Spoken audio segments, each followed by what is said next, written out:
All right, it is time to review New Japan Pro Wrestling's The New Beginning USA show that happened on February 27, 2026, over there in scenic Trenton, New Jersey, at the Cure Insurance Arena. Cure, all caps, just like Kenta or Oscar. Anyway, 2,605 people showed up for this show. A show that overall I thought was good. I thought this was a good show. It's one of these shows I feel like was really bookended by truly excellent stuff. And there was other things happening in the middle, which your mileage will vary on, right? Where there's things that I thought were just outright soft. Things that I thought were not turning out great that turned out to be pretty good, But like the true excellence that happened on this New Beginning show, it really did happen on both ends of the show. Truly at the beginning and then towards the end and at the end. That's how I kind of feel about the show. Like if someone were to tell me, look, I'm just going to watch what's really great and forget the rest, I'll be like, sure, absolutely. Unless you want to be, a completionist and watch everyone's, let's say you're a Konosuke Takeshita completionist and you have to see everything he does and you especially have to see his title wins. Well, then I'm like, okay, well, sure, go right ahead. Knock yourself out type of thing. That's fine. But like, this is a show that I can easily tell you that you will, I believe you will enjoy, right? I thought this was, like I said, good overall, despite the fact that there's some spots which I thought were really soft. There was nothing bad. There was nothing outright terrible on this show, right? Anything that just, where you're just ramming your head against the wall where you're like, what the hell am I doing with my life? So, if you have the 3-hour-ish time frame to spare, it's overly complicated for nothing. If you got 3 hours to spare or so, go ahead and watch it, right? But if you really want to focus on the truly excellent parts of the show, well, then you've got 3 matches to stuff down your gullet, in my opinion, and we're going to get into all of this, into this New Beginning USA show, which, let's point this out. I think we have to mention this from the get-go. New Beginning USA 2026, New Japan Pro Wrestling, not a New Japan Strong show. None of that branding on the official mentions of the show. Sure, you had the logo in the middle of the ring, right? When the show started, it was like, oh, well, there you go. There's the connection to Strong. But otherwise, we had pointed this out when they first announced the show, and as we were getting closer, no mention of the Strong brand at all, which is something that I had heard that New Japan wanted to do away with the branding for their upcoming US shows. And first and foremost, if we go back a couple of months when we first started talking about New Japan and the new year and what they were going to do in the United States, we had been talking about how New Japan wanted to reduce the number of shows that they did in the United States because I'm convinced that some of the last few shows that they were doing, there was no way that they were profitable, right? There was no way that they were profitable. And I think one of the reasons that these shows, that these New Japan shows, one of the reasons that they had difficulty making money, drawing people to these shows, was because of the Strong branding. Because I think throughout the years, the Strong branding became synonymous with the New Japan B show, with the B team, as opposed to coming to see a New Japan show and seeing all the stars, right? If you recall,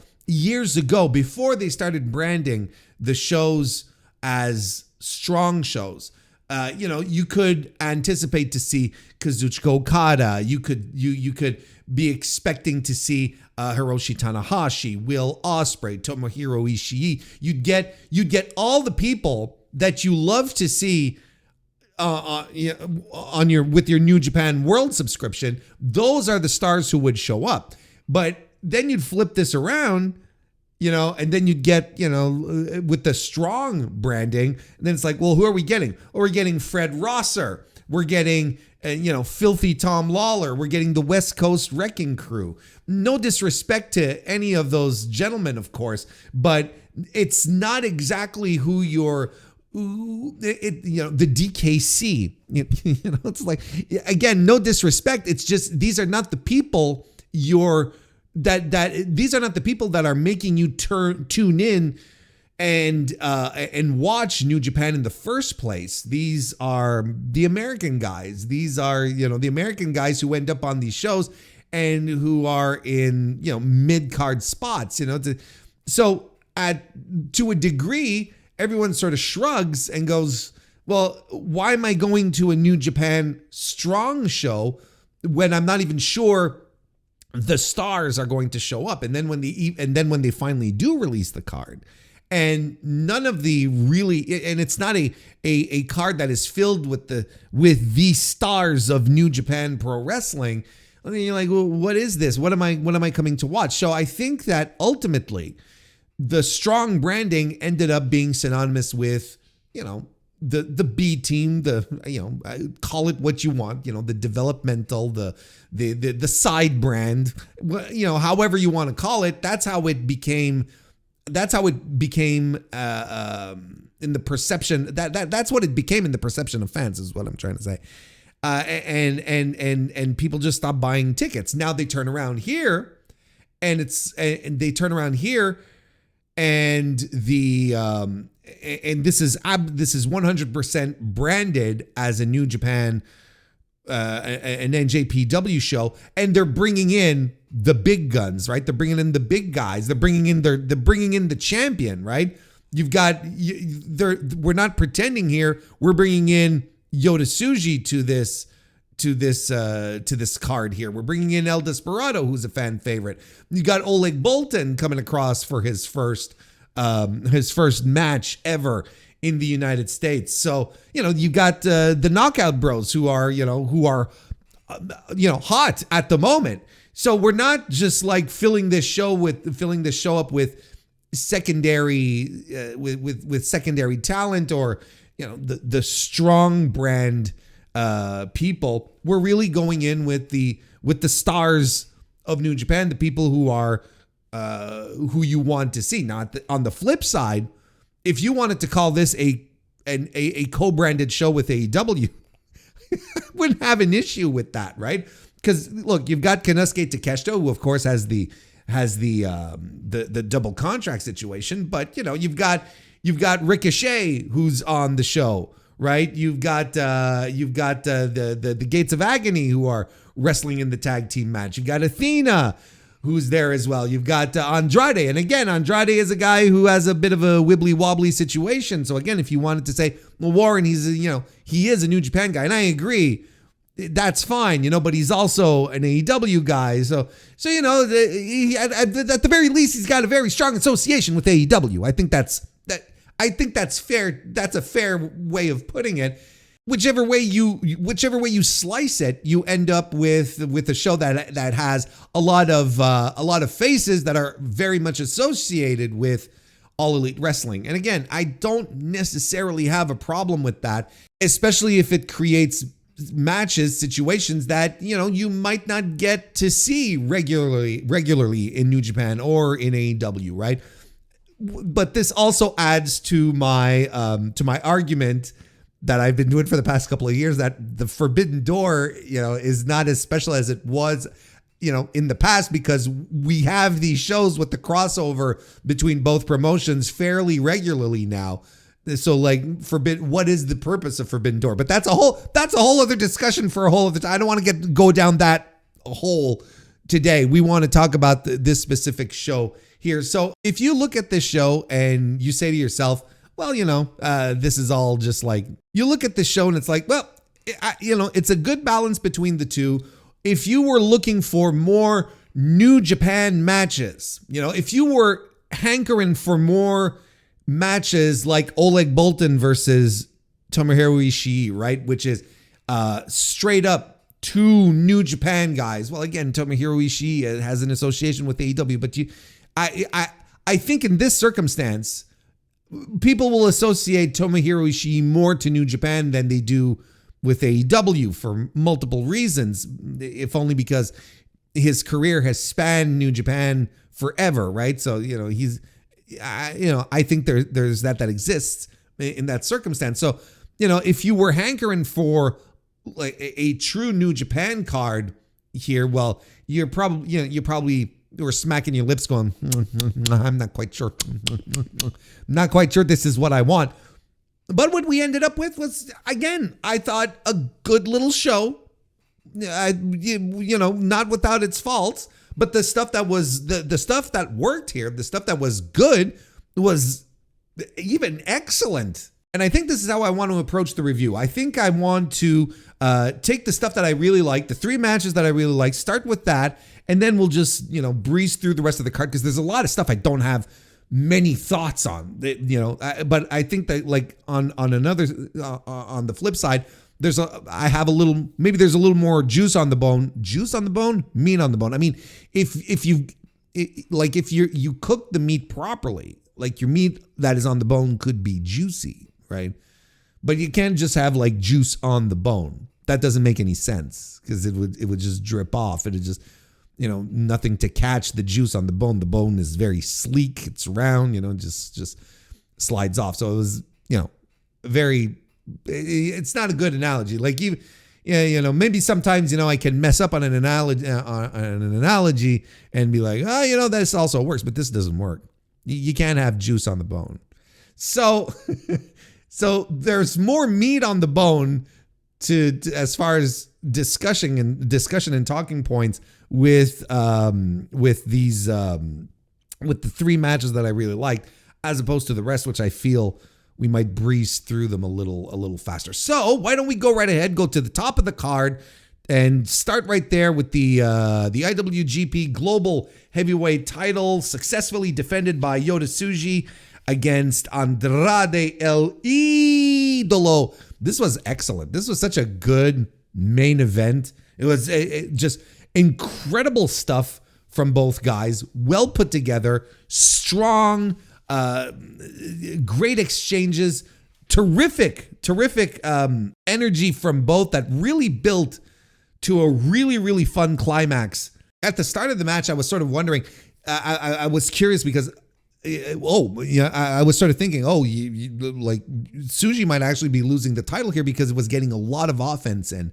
And a lot of times in New Japan match structures, the person, and this is not always the case, but a lot of the time, the guy, if there's a guy within the first like act of the in the first half, let's say, of the match, who is getting a lot of offense in over the other guy, especially if the guy is a babyface, right? The guy on the offense, there's a fair chance that person is losing. Like your chances of that person losing then grow exponentially. And I kind of felt like we were going down that route, but then Andrade got in control for a while and really took over and was a thrill to watch. I thought these guys had really good chemistry. I thought it worked really, really well. I don't know.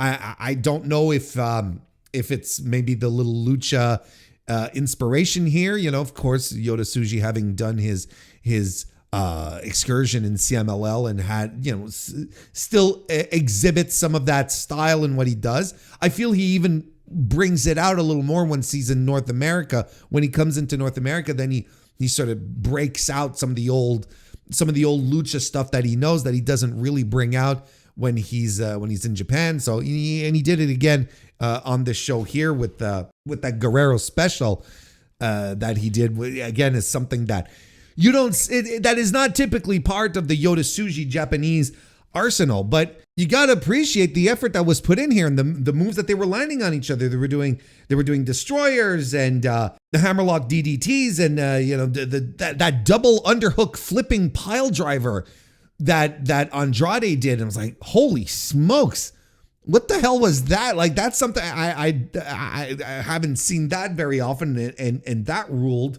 And Andrade towards the end, he's fighting back and he's kicking out of the Gene Blaster at the end. So what does Yota Tsuji do? He goes back to basics. slaps on the Boston Crab, and Andrade taps. And I look, I thought the finish was extremely cool. And I will always appreciate a wrestler actually tapping out as opposed to, passing out and all this stuff, which happens so often, I find, in pro wrestling, particularly in American pro wrestling, where it's just like, the guy is just going to fall asleep, and then it's kind of to protect them, to show that they never really tapped. They just gave up. They passed out due to the pain or whatever. And I'm like, who passes out to a Boston Crab? It's like passing out to a sharpshooter. What important arteries are you cranking down on? Are you clasping that are preventing essential airflow or blood flow, to the brain or whatnot? And you know what I mean? It's a little weird, but here, so I appreciated the ending, the finish to the match, and Yota Tsuji once again, going back to the Boston Crab, which he has used to win big matches before. I dug it. I like it. It all makes sense. It connects. It's a good finish to an excellent match. I thought these guys worked extremely well together. And look, let's start by talking about Andrade. He's truly been excellent since finally coming back into the world of professional wrestling. Right now that all of the nastiness with WWE is done, look, even myself, a guy who is, I am not as sold on Andrade as a lot of people are. In fact, I'm a guy who keeps him at arm's length for multiple reasons, right? Even I have to look at what he's been doing and admit that he has legitimately been excellent. Since he came back, his motivation's there. He's into it. I find he looks more the part of a top guy than he has in previous years. For some reason, like, his charisma is just pouring off the screen. He's motivated. He's into it, right? And that's what you want with Andrade, because the opposite can also happen, right? And we know that what an unmotivated, frustrated Andrade looks like, and what he can do and what he can sound like, and so on and so forth, what all of that entails. And that's why I still hold him at arm's length. I'm excited with the work that he does, right? I'm just wondering, how much can a tiger truly change his stripes? That's the question that I ask myself when I think about Andrade, because he has every reason to be motivated right now, right? Of course he's going to give effort and show that he's into it, because he's right now in AEW. He is being booked against the top guys of the company. Not only booked against them, he's beating them. He's defeated Kenny Omega. He's defeated Swerve Strickland. His whole gimmick is, having a girl at ringside, fawn over him, give him kisses and paw him, and be, that's his whole thing. So of course he's motivated. Why wouldn't you be? You're in the ring, you're in the promotion, and you're beating some of the top guys in the company, and then your ringside shtick, your gimmick is that women can't keep their hands off of you. So of course you're going to be motivated. Now the real test is going to happen when Andrade will not be, in this type of push, when he's no longer fighting the Kenny Omegas, the Swerve Stricklands, the Hangman Adam Pages, the Will Ospreys, the MJFs. When he's going to go back, when I say when he's going to go back, maybe it'll never happen, but when let's say he enters, he's going to Revolution against Bandito, a match which I don't think any of us are doubting is going to be excellent, but Bandito hasn't crossed into that upper echelon. What if Andrade enters an environment where this is where he's at, where he's he's fighting all of these guys on Bandito's level. How happy is he going to stay then when he's no longer a tippy top guy and when instead he's being downcycled, I guess, for lack of a better word?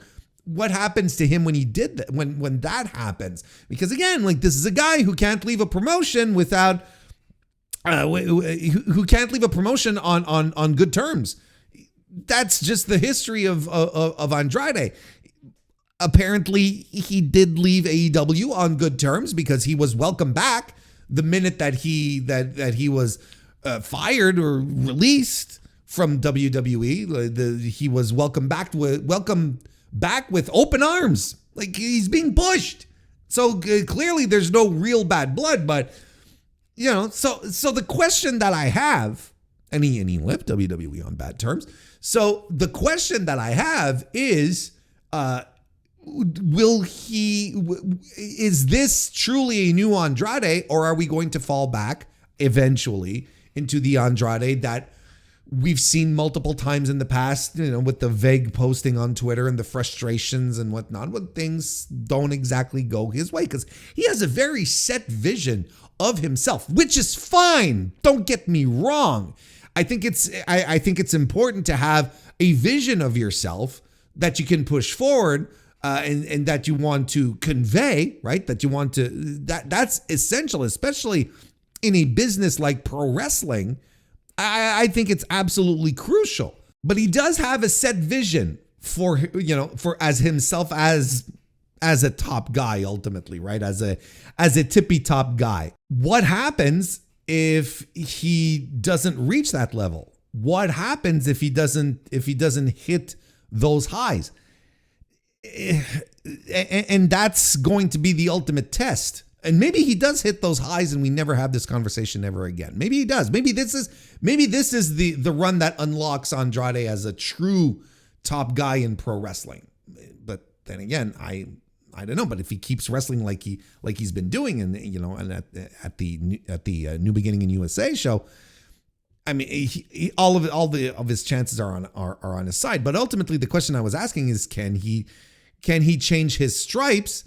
And I would like to think that maybe the man has changed, which is possible. He's been through a lot, and maybe he's just realizing at this stage, it's like, look, I've only got one more place to go. I've only got, like, if I want to make real big time money, wrestle on TV, be a star, there's one more place to go. Because never say never with WWE, but that door is firmly closed.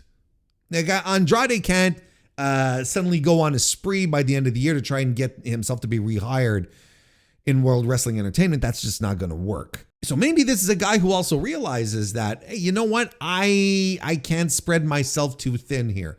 I can't be bouncing around everywhere. I got to be careful with what my next moves are, and maybe this is maybe the best that it's going to get for me. Might as well make the most out of it. Maybe it's hard to say. It's hard to say because I'm sure he's thrilled to be able to wrestle in Japan again. Don't get me wrong, but I'm sure we all realize that. I'm sure we all realize that the money he's making with AEW far surpasses anything that New Japan would be paying him, or CMLL for that matter, if we wanted to go down that route. So there we go. So that's essentially where we're at right now with Andrade, who again I thought was excellent in this show. On this match. On this show, in this match, I thought he was excellent. I truly think he was fantastic, and so was Yota Tsuji. Tsuji, once again, showing that he's got the stature and the chops to be the guy, to be the top guy of this new era of pro wrestling in New Japan. And look, he takes this. Let me put this this way. He takes his role as a locker room leader very, very seriously. It's something, it's not just something that he tries to put over just to get some brownie points with the hardcore New Japan fans. When he talks about how he wants to protect New Japan, he wants to make New Japan great. He wants to protect it from AEW and stuff like that. It's not just pandering to the hardcore New Japan crowd who do feel that way, right? And ergo score brownie points with them. But he also sincerely believes that, and he's putting it into practice backstage. There's stuff that I've heard where he's stepped up to stick up for the locker room. He positions himself. He says that he wants to be a locker room leader, and he is actually putting his money where his mouth is, and he wants to become that guy who will give direction and unify and stick up for the locker room in these circumstances. He's heading in that direction. Like of all of the up and comers, of all of the this next generation of dudes that we've all been clamoring for years at this point for New Japan to do something with, he's the guy who really has risen above and has decided to take that spot. It started with the whole, if you ask me, it started with the whole thing when with Okada and his rumors with the rumors that started up that he was leaving New Japan, and that Okada didn't want to work with any of the young guys and didn't want to put anyone over, and Tsuji took offense to that, and so on and so forth. It all started there, but he's really adopted that mantle with the, again, with all of the older guys just being either downcycled or just gone from the company. It's very natural for someone like him to rise up and insert themselves into that spot and become that guy.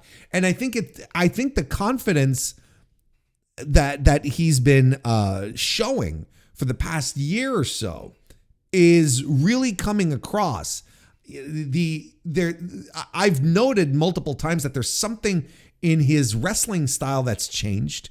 Like, you feel like he's biting more into it, like he's playing his crowd connection a lot more than he has. It feels like Yota Tsuji is much more grounded into, or at least understands who he is in ring a lot more than in previous years, which I always thought was a little something that was missing. In this circumstance here, you're really feeling like now he's sort of turning into a total package. Now when it's time to turn up for the big matches, he turns up. He's not going to be just a vibes guy like I pondered. I wondered if that was going to be his lot, because I didn't see any progression, any evolution. But since last year, we've seen a completely different Yota Tsuji. A guy who turns it on when it's time to deliver, who is much more confident, who gives off a lot more of that presence and that aura, for use of a term which I feel is over abused these days, but I'm sure you understand what I mean. And it came across in this match as well. He played a lot to the American crowd. Like, he understood. He did things in this match to get the crowd invested into it, because there was a bit of a lull at some point, just a little lull, but they were working a 25-minute match, so they're building slowly towards it, and out of fear to lose the crowd, Yota Tsuji would do some things. He'd connect with the crowd, he'd get the crowd to react, to cheer him on, to wake them up. And that's not necessarily something that he does all that much in Japan, because the crowds are different. Here, it shows to me like he has the understanding that the international crowd, if we come here to the United States, well, you can pander to the crowd a lot more, and in very direct ways, maybe in ways that are very different in Japan, where there's a lot more poise, I guess. Nonetheless, the point that I'm trying to make here by saying this is that I feel like he has a better control, a better understanding of how things go down in a ring, and especially in a guy in his position right now who is at the top of the company. So all the eyes turn to him. He's going to be associated as to whether or not this is a good period business wise or not. That we're all going to look to him first and foremost. So he understands what he's into clearly, and he understands the role that he needs to play and that he wants to play. So it's all good stuff. And it translated really well in this match. And of course, like, I thought he was excellent in this match. I really loved this main event. It's a 4.25 star match type of deal for me. A match that has two guys on similar paths, both guys trying to position themselves and jockey into position to be considered, to be viewed, perceived as top guys. One who literally is in that position, has been thrust into that position, so he has to live up to that. And the other guy is working towards that, who finally sees this environment as his opportunity to really be perceived as a top guy in pro wrestling, not just like, oh, it's Andrade, he's nice, but he never cracked the ceiling. He wants to crack the ceiling, wants to get up there. So, and it showed, and I thought it was a really excellent match, and I highly suggest you go and check that out. I thought it finished the show off really well. Even Yota Tsuji finishing off the show with the demonstration of his English, which was surprisingly good for a Japanese native who, as far as I know, never really spent any time in any English-speaking countries, right? He never really spent any extended time in the UK or in the United States, Canada, but and he just turns up and he cuts a nice promo in English, and I'm very impressed with his English skills. Now, let's be clear here. I'm not suddenly saying, put him on the mic for 8 minutes against MJF. That's not what we're doing here. But again, like, for a guy who's never really spent any time in an English speaking country, I thought his English was very good. I thought it was very good. So good for him. I thought it was a nice little surprise at the end, and I think the crowd was surprised as well, was enamored about it. It was good. Good main event, good vibes, good feelings, and I think the right man won. I didn't really talk about this, but I think the right man won. I know there's a lot of people who seem excited to get the title off of Tsuji, to get the global title off so that he can only focus on being the IWGP champion. But was this really the time to take a title off Tsuji? No, I don't think so. And I like this idea. I don't think anyone should be in any rush to get these two titles, to get one of the two titles at the very least off of Yota Tsuji, and in this case, the global one. I don't think anyone should be in a rush. Tsuji said it clearly. I will gladly defend this global title outside of New Japan, but I am not defending the IWGP title outside of Japan. I think that's what I said, New Japan, but it's Japan. He said the IWGP title I defend in Japan. Outside, I'll be defending the global, right? And that's a good purpose to give to both. And it's a great way to get Yota Tsuji on a card in the US or wherever, and to defend the title without it being the IWGP title and without creating some awkwardness around it, right? Where you bring in Yota Tsuji. Let's say he didn't have the global title. Just bear with me here in this hypothetical to illustrate my point. Let's say he doesn't have the global title, and he comes to New Japan he comes to the New Beginning in USA show, and he wrestles Andrade, but it's not for the IWGP World Championship because we're only defending that in Japan. Doesn't that seem kind of, it feels a little awkward now. Now it feels a little strange. You're like, wait, why exactly is he not sticking up? Why is he not defending the title? Well, he said he'd only defend it in Japan. So why come to the US show to wrestle in the first place? You know what I mean? Like in a pure wrestling promoting sense it's a little awkward to get the reasoning across. Whereas with the global title, if he has the global title at the same time, then he can go anywhere. And he's like, yeah, I'll defend a title to defend my global title. So I don't think, I'm not in any rush to see Huge Suge drop the global title in any way, shape, or form. I guess it would have made sense for Andrade to win it. I would have probably even leaned that way, considering that he's also a member of the New Japan roster. It's not that big a deal. And he shows up on Dynamite, and it's another, another Don Callis guy with a championship, and it's like, it's from a partner promotion. Everyone's okay with that, but it didn't turn out that way, and that's fine. And I think we've completely exhausted my thoughts here on the main event. Let's move on to talk about another excellent match on the show that I really liked. IWGP Women's title match. The champion Shuri successfully defended her title against Athena. And look, I'm going to be straight up with this. This is Athena's best match that I have seen in a long time. And I've obviously seen everything that she's done in AEW. I've seen every Ring of Honor show that she's been on. This was excellent work from Athena. I was done watching this match, and my assessment was, why doesn't Athena work like this all the time? Why does she feel like she has to indulge in these 25 to 30 minute matches where she's doing all sorts of stuff that doesn't really connect, that doesn't, metaphorically and realistically sometimes, doing all of her goofy stuff. And why doesn't she look? She's wrestling Shuri, who is as no nonsense a wrestler out there as you can find.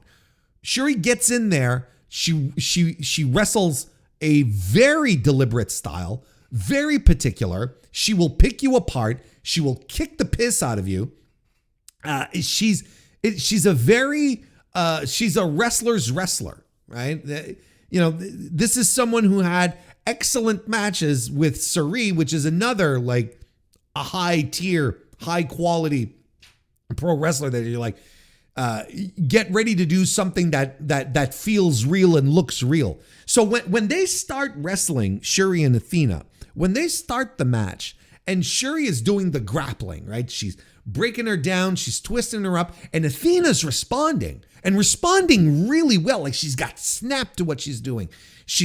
Her float overs are great. And I'm sitting there and going,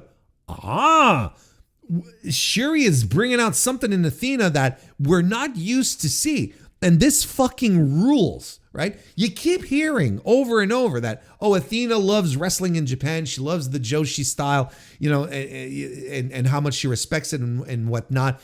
And then you turn around and you get, like I said, these overindulgent 25, 30 minute main events on Ring of Honor pay-per-views that, you could say, look, this is a 15-minute match. You scratch half of the time on this match and you get yourself a nice, tight little production here.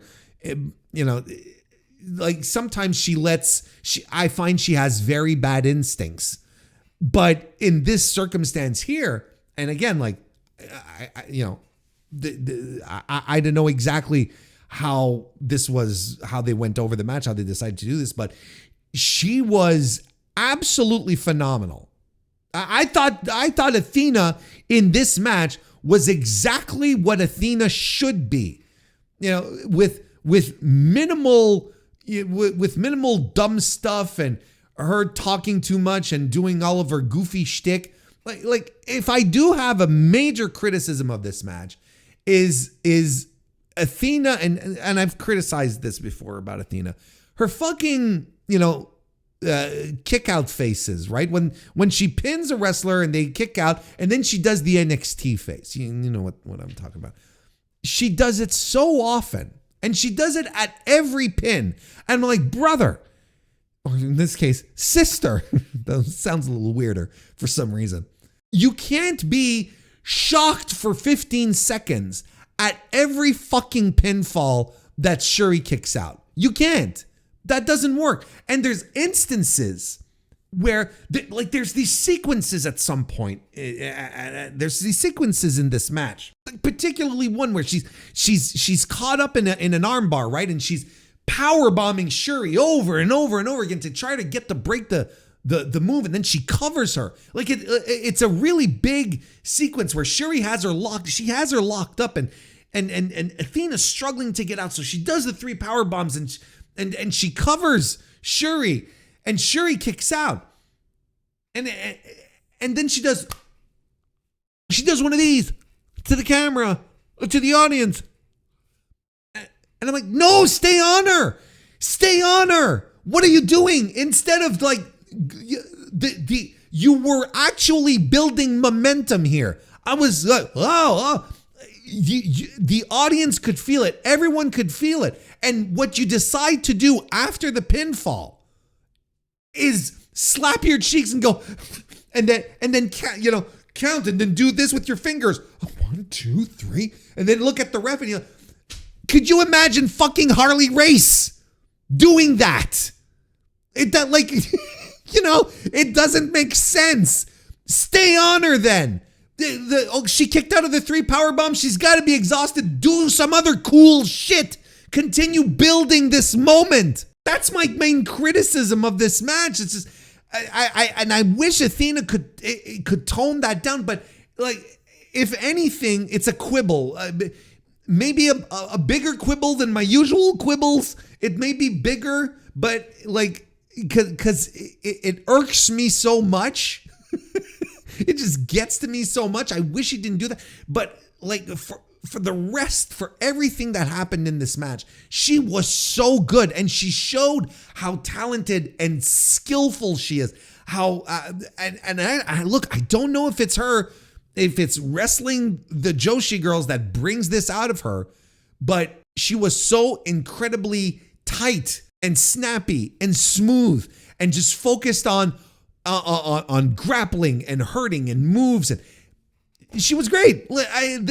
I was absolutely thrilled watching this Athena match and then coming on to this review without having to say, well,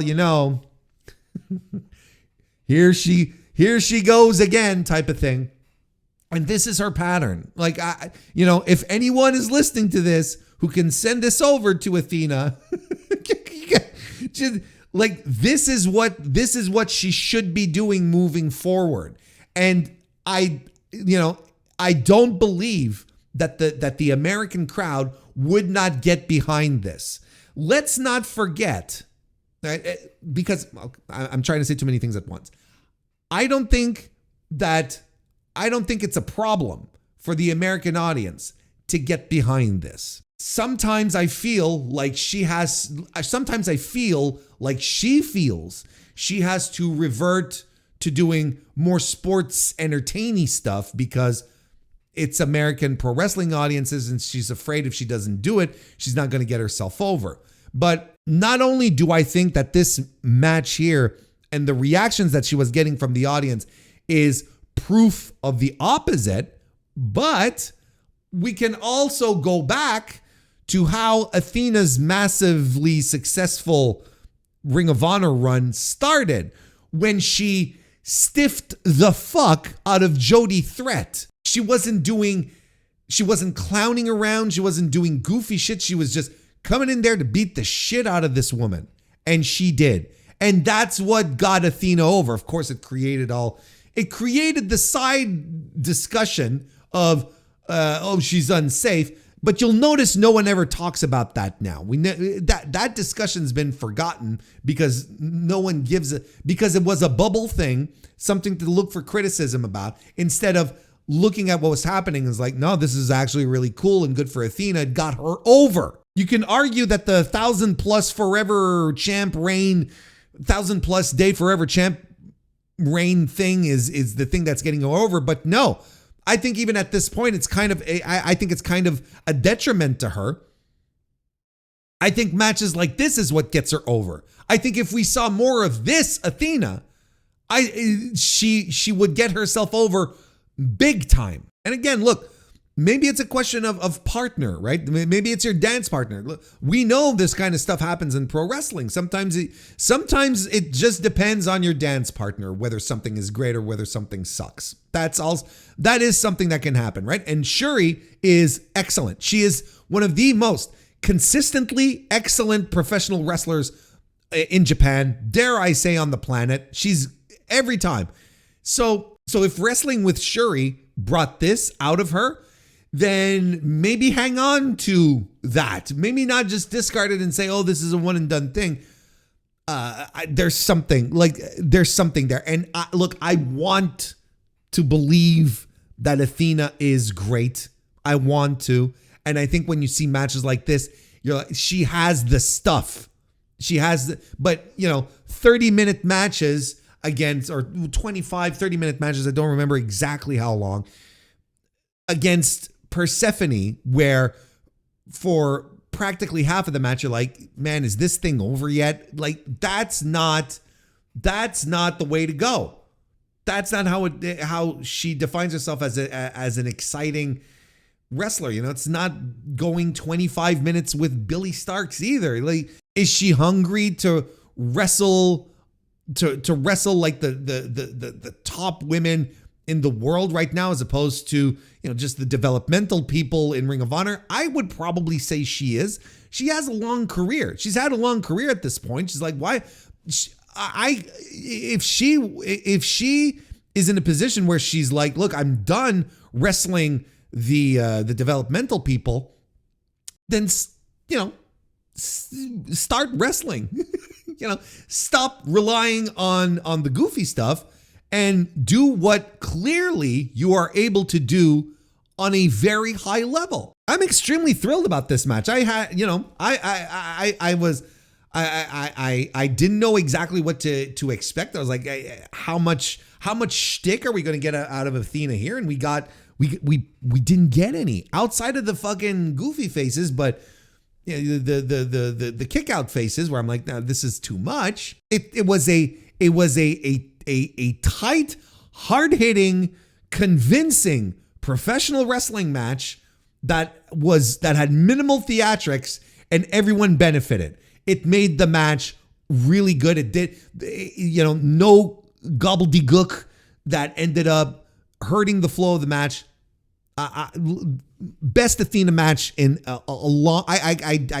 When I'm trying to think back, maybe her Willow match, because that was really awesome. When's the truly last?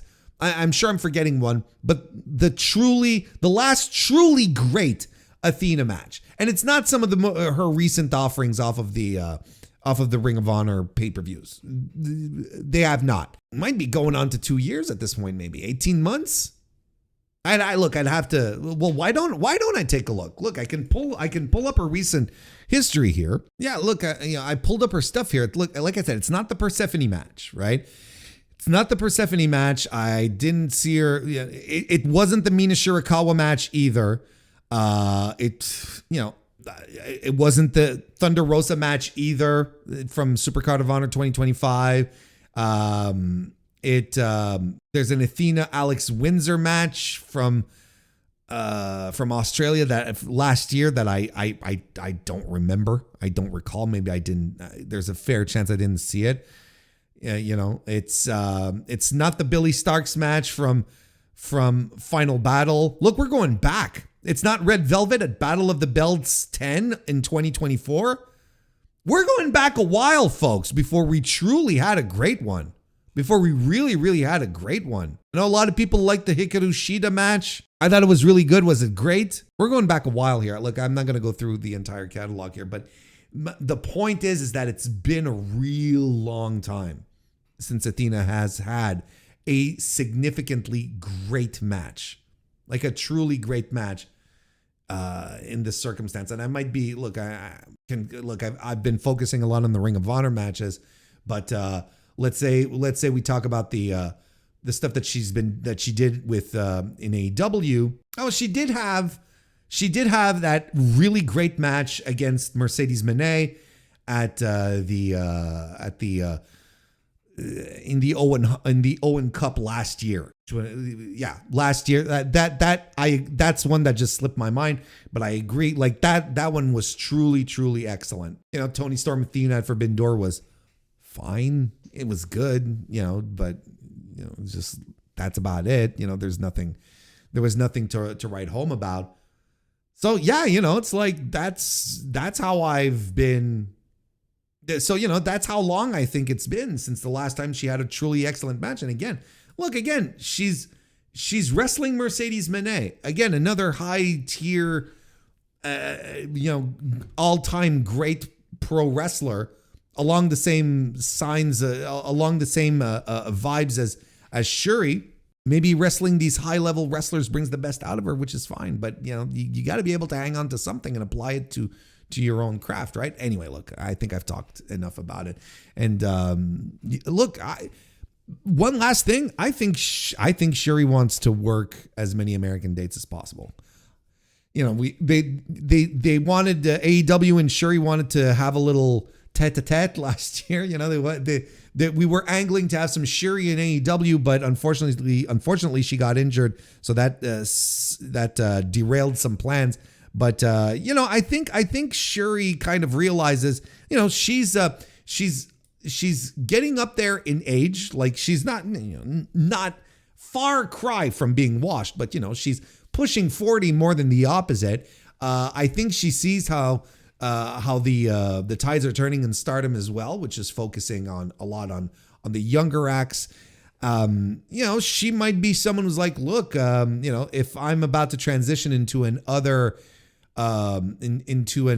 part of my career, might as well try to go do this in the United States, where the physical toll isn't as intense, so I can extend some years into my career as a wrestler and get paid more in the meantime.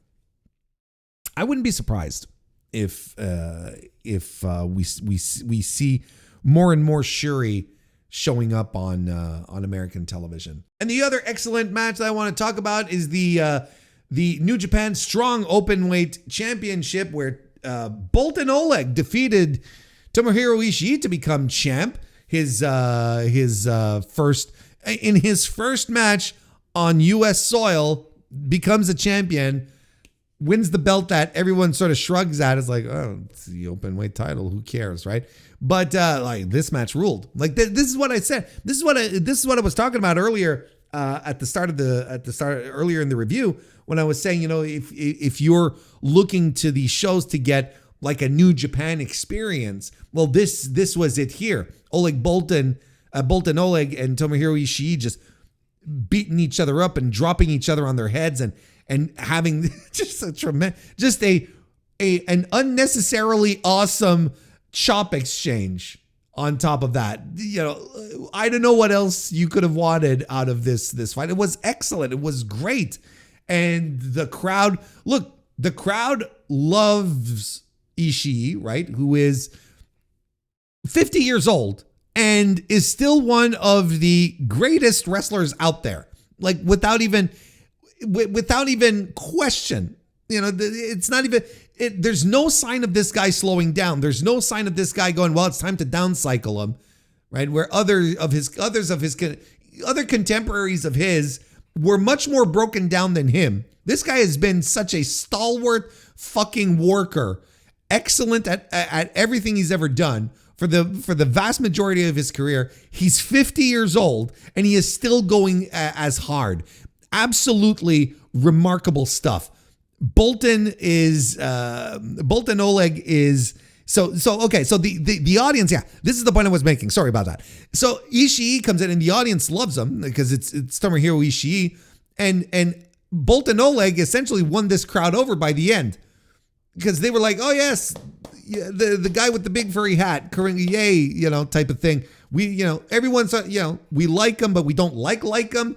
But by the end of the match, everyone was like, fuck yeah, big chance for Boltin Oleg. And I mean, how could you not win the crowd over with such a solid, powerful performance, standing up to a guy who, in the minds of a lot of professional wrestling fans, and Ishii is an immovable force, just like this this juggernaut, this force of nature, right? Just an absolute brutal fight with two guys just battering each other into exhaustion. Oleg wins with his F5. What does he call it? The Supreme Justice.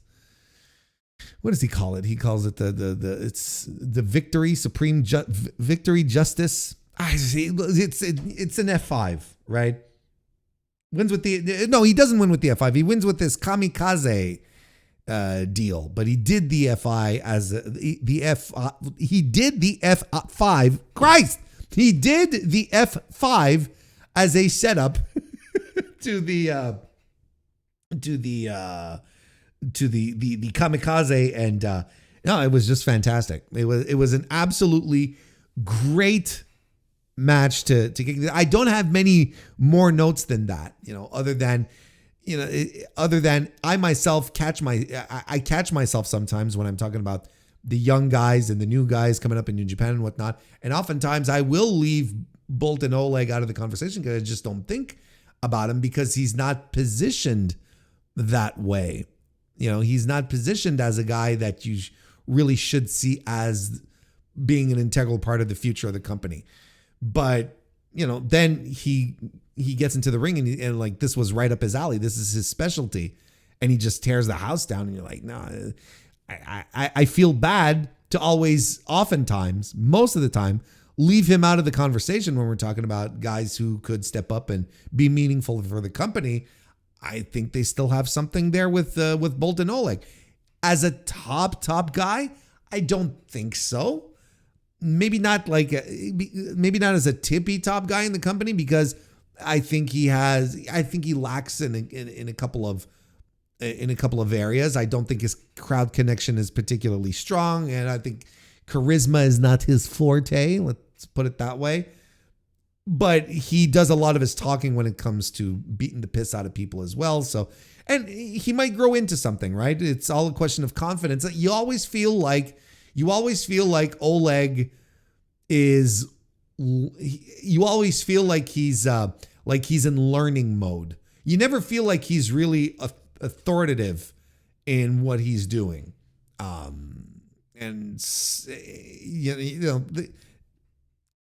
wouldn't call it hesitancy, but just not quite as confident as he could allow himself to be. So that's where I'm at with him, and this match was excellent, like a 4-star match.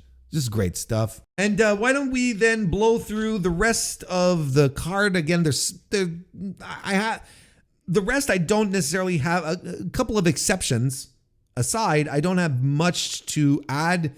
But Show opened up with David Finlay defeating Fred Rosser in a match that everyone sort of thought that this was going to be David Finlay's. Farewell to New Japan in the U.S. But listen, he picks up the mic at the end to sort of give the impression that he's going to talk. And he doesn't. He just drops the mic and walks away. And then he's greeted by the Knockout Brothers, who are War Dogs, and they do the War Dog thing. And doesn't look like a goodbye. There's no hugging. There's nothing sentimental. It didn't come across as a goodbye. And then when you add to that the reports, the stuff that's been going around saying that he's had an offer on the table from WWE, but the offer that they have is more around the lines of being a player coach in NXT as opposed to top guy, so the money might not be exactly there. And he also has an offer tabled by New Japan, who would gladly take him back. And there's a lot of rumors circulating that is exactly what might happen, because there's no interest from AEW. If there is interest, it has been minimal and silent, or both, right? But also all signs point to AEW just shrugging and going, nah, maybe not. So, look, good for him.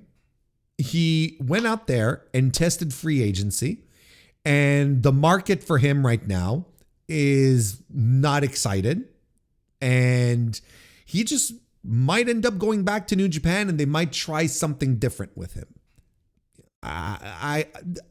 Right now, this seems like the most plausible scenario. I don't think he's going anywhere else. I don't think he's going to be accepting WWE's offer. AEW doesn't seem to be any interest. Why would he want to go to TNA? I think he'll just be better off heading back to Japan, to New Japan, and doing this. Or, he might do things in Japan as a freelancer there as well. He might just pop in for a few dates in New Japan and go work in other places as well. The guy tested it out. He tried it out. You can't blame him. It didn't quite work out for him. He realized that the thirst for David Finlay isn't as pronounced as he probably had hoped. So we'll see what his next step is. But there's nothing on the show that demonstrated to me that Dave Finlay is leaving New Japan. Au contraire, it added a bit of doubt. Look, he beat Fred Rosser in a very, very, very normal pro wrestling match, right? A very fine professional wrestling match wrestled by professional wrestlers. You know what I'm putting down? And I even thought the end was a little sloppy on top of that. I thought the overkill move, it didn't look great. Like there was a lot of slop here at the same time. But, I'm going to be gracious here because both guys worked hard and it was fine. There's nothing wrong with it. It was fine. But if you're if you're leaving the company, do you put over Fred Rosser? I mean, there's also that, people, it's like, oh, it's this huge sign. Well, I mean, it's a sign. I don't know if it's a huge sign. It's like, look, you're putting over Fred Rosser if you lose, right? Why would you let's say you are leaving the company. What's the benefit in putting Fred Rosser over? And again, no disrespect. It's just Fred Rosser is he's no one in New Japan as a wrestler, right? As a talent, as an on-screen talent. I know he does work with the LA Dojo and that's fine. He's got that. That's not what I mean. I'm talking about it like as an on-air talent. He's no one. It's nothing. So who cares if he puts him over on his way out or not? It's not as if we're suddenly creating a star here. And then it's Dave Finlay at the same time. So it's like, this ain't Jay White putting over Dave Finlay. Let's put it that way. So I could see it go both ways. Like, of course, I'm leaning more into Dave Finlay staying because he won this match. But I could also see him leaving the company and having beaten Fred Rosser because who cares? Because there's no reason to put Fred Rosser over. Now, let's say this last match had been against Ryohei Oiwa. Well, then you're like, well, of course he's going to put Oiwa over because Oiwa is a guy that they see has a future in the company as being a guy, so they want him to go over, of course. Not the case with Fred Rosser. You know what I mean? Anyway. I don't think it's that big a sign, but it does throw enough doubt. It's more like a 50-50 type of situation now as to whatever the fuck he's going to do. Let's talk about. Then we had the Boltin Oleg Tomohiro Ishii match. Ricochet successfully retained the national title against Taiji Ishimori. It was fine. It was good. It was a good little match. I gave it 3.5 stars. I mean, maybe I'm overdoing it, but I thought the work was very solid. I don't think we were getting full effort Taiji Ishimori, which is fine too. It's all right. If anything, I thought this match was a little long. And this is a problem that I had with a couple of matches here on the undercard or the mid card where you had this is definitely a match which I think could have benefited from just being a little shorter. But, nonetheless, a 3.5 star match. El Desperado and Kushida defeated Alec Price and Jordan Oliver. It was all right. Alec Price, holy smokes. I think they upped his Vyvanse dose. He was, he was bouncing off the walls, wasn't he? It was all right. It was well worked. Nothing to it, but I felt it was I thought it was very disjointed as a match goes, and felt like no one was really able to get on the same page. I felt like they really struggled with cohesion and whatnot. It wasn't a complete disaster. It's not like something that fell apart, but and there was some really cool stuff that happened in the match, but I felt like they really struggled to bring it all together. It's a 3.25 star match for me, I guess. It just was really, really difficult, I find, for everyone to find their footing in this match. Konosuke Takeshita successfully defeated El Fantasma to become the new New Japan Pro Wrestling World Television Champion. They technically had 2 matches. They had the first match that went to the full 15-minute time limit. And then after the match, El Fantasma got on the mic and said, hey, how about 5 more minutes? And the crowd was into it, and they did it. Wrestlers have the power to book their own matches, apparently. I'm not necessarily a fan of that, where he was just basically, okay, let's do it. Like, no officials around, nothing is. I don't know. I don't know why. Here's the thing. I thought the match itself, the 15-minute draw, was a bit of a slog. I thought it was. I thought I had trouble getting into it. I was like, what's going on here?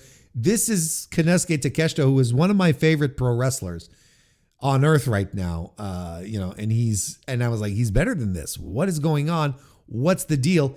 And then we get towards the final few minutes of that match, and things are really starting to pick up as the time limit becomes a thing, and the guys really start working, and ELP is sequencing a whole bunch of stuff together. Of course, earlier in the match, he does that great moonsault off of the top turnbuckle all the way to the outside of the floor.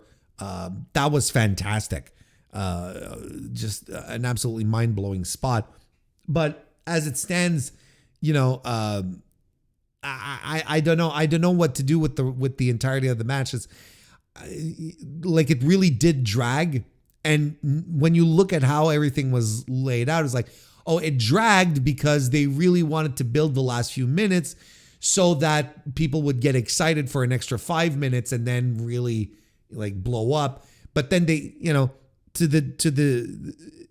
unfortunately, it sacrificed like the majority of the regular 15 minutes to this, right?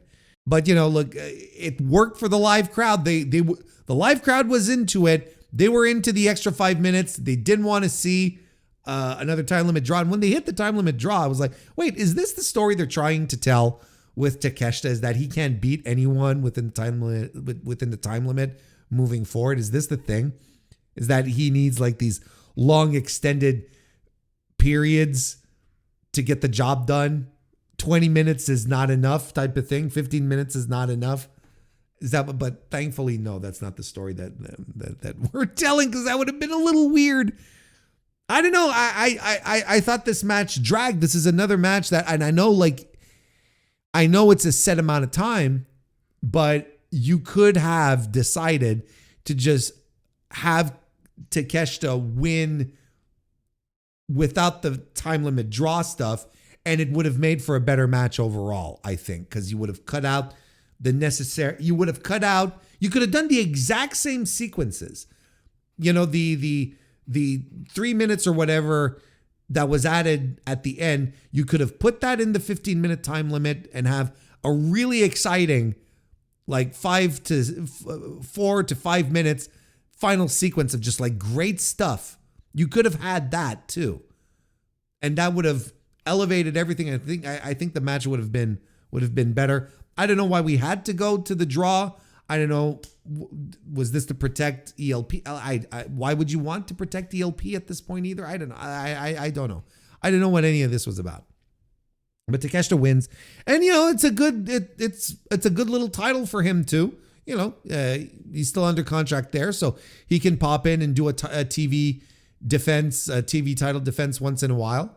Just show up and do one of those and go home, and that's fine. He doesn't have to be involved in these long drawn out stories either. So it's good stuff. Good little championship, but a very mixed bag as far as the match goes. And then the Knockout Brothers successfully retained the IWGP Tag Team titles against the Gates of Agony. This was my least favorite match of the night. This is like a 3-star, a gentleman's 3. This is a match that really went on too long. This is a match that not only we missed the peak, but I wonder what the peak was. And it's weird because, look, is it a question of inexperience, right?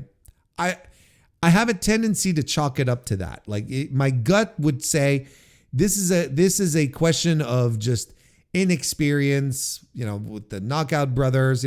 I think Asuka is I don't think Asuka is a finished product. Not as much as Yuto Ice is. Asuka is still very green. I think he's still searching for himself. I don't know if Cowboy Undertaker is his final form.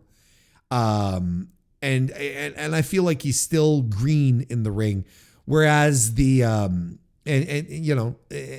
nonetheless, like these guys have been wrestling, like they did their entire excursion together. You'd think that they'd have more chemistry, but then again, it's, I kind of look at them wrestling in New Japan and the great matches that they've had,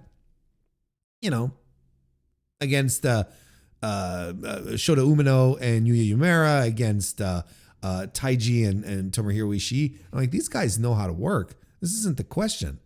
Is it working in front of a different crowd with different sensibilities? I don't know.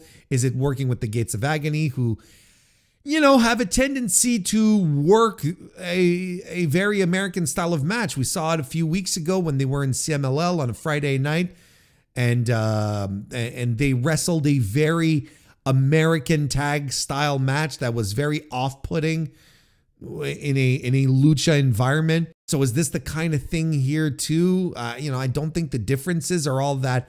I don't think the differences in tag team wrestling are as stark between the US and Japan than they are between the US and Mexico. But maybe there's some of that. And again, like I'm thinking inexperience. Well, Leona and Khan have been wrestling as a tag team for a long time as well at this point. You'd kind of figure, they'd figure things out. To no surprise, when Yuto Ice and Toa Leona got at it in this match, I perked up and it was very, very good. These are clearly both of those guys are the highlights of their respective teams. I don't know. It's weird to me that Gates of Agony is the traveling team from AEW that goes off and does stuff, right? In Mexico, wrestle with Japanese wrestlers, and in Japan and whatnot. When they're very basic and always seem to force a style of tag team wrestling that doesn't always jive with the environment they're in or the wrestlers that they're up against. I don't know. I have trouble putting my finger on it because I like this team in AEW. In AEW, I think they're very good. And then transitioned into these environments, and I don't know. Is it because they're just losing their bearings or whatnot? I don't know what to tell you. I don't know what to tell you. You'd think that since this is the team that travels the most, they'd pick up things and they'd adapt, they'd try stuff out. But is it them that are set in their way? I don't know. I just don't know. I don't know. But look, Toa Leona, Yuto Ice, both shined in this match because they're both great. But other than that, it's like, I thought it was too long, didn't have any heat. I think this was a crowd that didn't want to see. I think this is a crowd that wasn't particularly into an American style tag team match either. Anyway, it under delivered. It was a gentleman's 3 because it was well worked, but there was just no substance. There was no heat to it. There wasn't any juice on the bone. Well, there you go. We're gonna that about wraps it up. So listen, for the review, quick recap. If you don't have much time to spare, you've got 3 matches to watch on this card. The Yota Tsuji Andrade match, the Shuri Athena match, and the Bolton Oleg Tomohiro Ishii match. Those are the three that you have to focus on. If you want to watch the rest of the card, you won't hate it. There will be moments where you're like, this is a little soft. It's a little soft in the middle. It's a little soft around the midsection. And I know what I'm talking about in that circumstance. But a good show nonetheless. It's a good show, solid, nothing terrible, but truly had some outstanding, excellent moments, and enough for this show to be regarded as a good one. So there you go. Those are my thoughts.